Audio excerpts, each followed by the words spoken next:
DMTV, bilile kamalo bana ebele.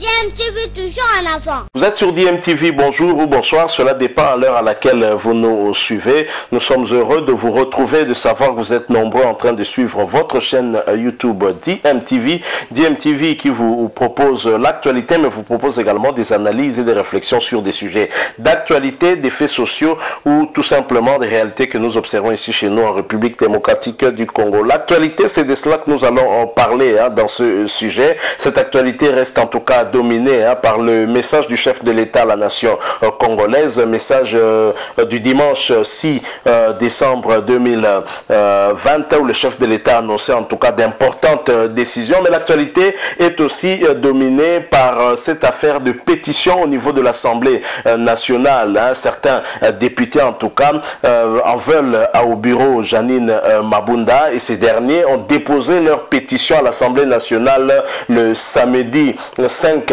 décembre 2020 malgré les embûches, de la présidente du bureau de cette Assemblée nationale, Janine Mabunda, qui avait donné des instructions pour laisser les bureaux de l'Assemblée nationale fermés en vue certainement de ne pas réceptionner cette pétition. Mais les pétitionnaires, loin de se décourager, en tout cas avaient trouvé une bonne stratégie pour que l'administration de l'Assemblée nationale ne puisse pas être paralysée, puisse réceptionner en tout cas cette pétition, ce qui fut le cas. Et le lundi, il y a eu une vive tension au niveau de l'Assemblée nationale, la tension qui s'est poursuivie le mardi 8 décembre 2020 également, mais au finish, dans la soirée, il y a eu accalmie avec l'installation du nouveau bureau dirigé en tout cas par le doyen d'âge des députés ainsi que deux Benjamin. Le doyen d'âge se trouve être Mbosso Nkodia Pwanga qui a la destinée maintenant de ce bureau en vue de traiter notamment ce cas de pétition, éventuellement aller aux élections pour élire un nouveau bureau. Alors la présidente de l'Assemblée nationale, Janine Mabunda, loin de se décourager ou de s'avouer vaincue, a sollicité en tout cas l'appui de la MONUSCO au travers la représentante du secrétaire général des Nations Unies ici en République démocratique du Congo. Il s'agit bien de Leila Zerougi. Elle cherche son soutien en fait pour être rétablie dans ce droit. Et cette information, nous la tenons du média en ligne Politico.cd qui nous fait savoir que la présidente de l'Assemblée nationale, Janine Mabunda, a rendu visite le lundi 7 décembre 2020 à l'envoyé spécial du secrétaire général des Nations Unies, Leila Zerougi, dans son domicile situé dans la commune de la Gombe, dans la concession de Utex Africa, au centre de la capitale Kinshasa. Cette visite était dans le cadre de demande des bons offices sollicités par cette parlementaire à Leila Zerougi afin d'être rétabli dans ses droits, si pas éviter le départ honteux de l'Assemblée nationale. Mathias Gilman, porte-parole de la mission des Nations Unies pour la stabilisation du Congo au MONUSCO, n'a pas démenti cela lors de l'habituelle conférence de presse de la MONUSCO tenue ce mercredi 9 décembre au siège de la dite structure onusienne. Mathias Gilman a fait savoir à la presse sur la pleine disponibilité de Leila Zerougi de recevoir toutes les personnalités voulant solliciter les bons offices pendant cette période de crise. Dans la même logique, Leila Zerougi avait conseillé les politiques congolais à ne pas allumer la mèche pendant cette période car, disait-elle, le Congo n'a pas besoin des institutions faibles en ce temps. Par ailleurs, Janine Mabunda et son bureau sont en attente d'un sort que leur réservent les députés nationaux à la séance prévue ce jeudi 10 décembre à l'Assemblée nationale pour examiner les pétitions de plus de 250 députés contre son bureau. Donc voilà la situation actuelle et Janine Mabunda qui va pleurer auprès de la MONUSCO.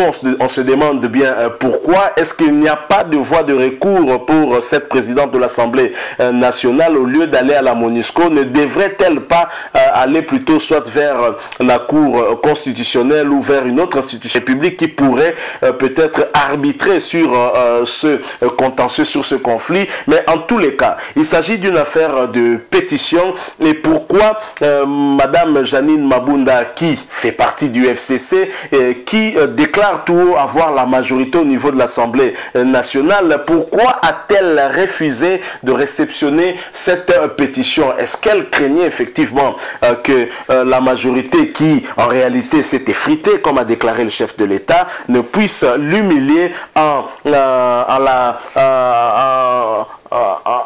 faisant quitter en tout cas ce bureau ensemble avec d'autres de ses collègues? Je signale que dans ce bureau, il y a également certains députés de l'opposition tels que Jacques Lungwana du MLC. Alors on n'a pas compris parce que du côté du FCC, on a toujours déclaré que les députés FCC qui étaient au nombre de 300 et quelques, 305 ou 310, c'est cela en tout cas, avaient confirmé leur soutien au bureau de l'Assemblée nationale et leur loyauté bien sûr à l'autorité morale du FCC. Mais pourquoi la crainte et pourquoi Janine Mabunda et son bureau ont préféré en tout cas la fuite plutôt que d'affronter les pétitionnaires? C'est cela la question. Mais une autre chose aussi qu'on a eu à remarquer, c'est qu'au cours finalement de cette plénière qui s'est tenue hier, dirigée par le doyen des députés nationaux Mosso Nkodia à Pwanga et les deux Benjamin, le quorum était largement atteint. On a eu plus de 250 députés qui étaient présents et forcément s'il y a eu plus de 250 députés, c'est qu'il y a eu également des députés FCC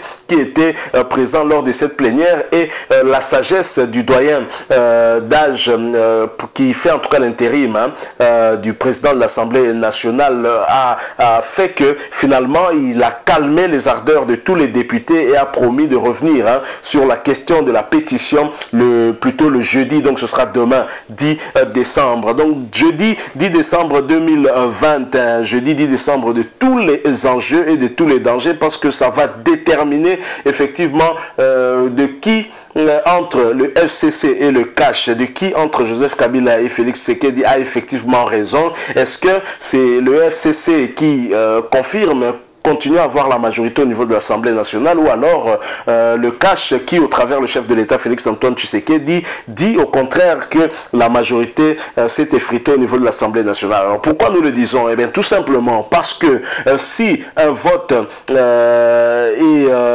confirmé contre le bureau de Janine Mabunda, ça signifie effectivement qu'il y a problème au niveau du FCC, parce que à ce stade et à ce niveau, le FCC ne donne pas de mot d'ordre de vote contre Janine Mabunda. Au contraire, réaffirme son soutien à ce bureau de Janine Mabunda. Donc demain, ça va en fait redéfinir les cartes et on saura ce qui pourra se passer et peut-être plus tard. Donc c'est déjà un test, grandeur nature pour le chef de l'État qui a mis deux solutions en tout cas devant lui, soit requalifier la majorité au travers l'informateur qui sera nommé sous peu, et cette majorité ouvrira la voie à une nouvelle coalition, cette union sacrée pour la nation qui va diriger le pays, où on ne sera pas dans un contexte de conflit permanent, où le chef de l'État pourra voir sa vision être appliquée au lieu tout le temps de se référer à l'autorité morale du FCC, donc le sénateur à vie Joseph Kabila Kabange. Et si cette hypothèse ne marchait pas, on ira alors dans la seconde hypothèse qui sera en tout cas la dissolution de l'Assemblée nationale? Quels sont les mécanismes de droit qui permettent cela? Il y a débat autour de cette question. En tout cas, nous n'allons pas nous attarder. Nous ne sommes pas juristes, vous le savez. On pourra, dans les heures qui viennent, peut-être contacter un juriste qui pourra nous aider à analyser de manière objective cette question sans les émotions selon qu'on est de tel camp ou de tel autre camp. Donc finalement, Jeannine Mabunda qui recourt à la MONUSCO, n'est-ce pas un aveu de faiblesse finalement que le FCC ne sait plus à quel sein se vouer et que il n'y a pas de choix? On essaye de voir la MONUSCO pour lui demander d'essayer un peu de faire les bons offices entre l'autre camp et son camp. Je pense que c'est déjà trop tard, puisque dans 24 heures aura lieu cette plénière qui va décider du sort de ce bureau Jeannine Mabunda. Je suis un tout petit peu attristé parce que je pense que c'était un bureau dirigé par une femme, une dame de fer. On aurait voulu vraiment voir ce bureau aller jusqu'à son terme. Malheureusement, des divergences profondes et des députés ou un bureau qui reçoit en tout cas des mots d'ordre d'un individu, un seul, n'arrange pas en tout cas les affaires du pays et de l'autre camp, du côté du chef de l'État Félix Antoine Tshisekedi Tshilombo. Aveu de faiblesse, donc, Jeannine Mabunda tente l'impossible du côté de la MONUSCO, mais dans l'entretemps, les batteries sont déjà en marche pour